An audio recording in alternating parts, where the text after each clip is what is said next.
An experienced pilot at the helm, an NTSB senior director in the passenger seat. But engine failure brought down their plane in southeast Indiana, killing both of them. Sky 9 was over the scene over the weekend. And 9 on your side's Evan Millward spent the day asking a number of questions about the circumstances and the last minutes before that unusual crash.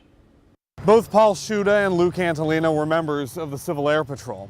Cantilena was the pilot Saturday night on a return trip to Maryland after picking his daughter up from med school in Kansas so she could be home for the holidays.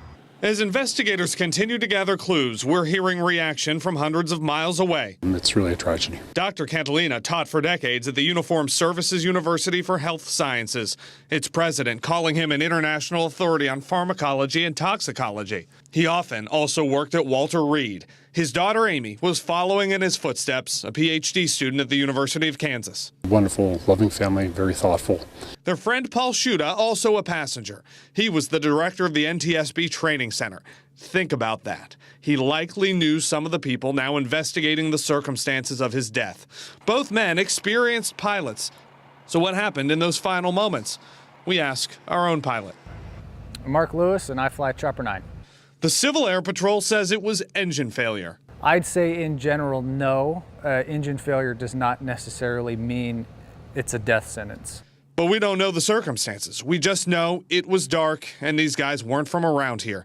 Today we found, even though Batesville's airport was closed weeks ago and a notice to airmen was filed on December 6th, maps haven't been updated. On this chart, it still shows that it's an airport there. And that update could take 6 months. Cantilena's flight path seems to show he was headed that way, passing the airport just before the crash.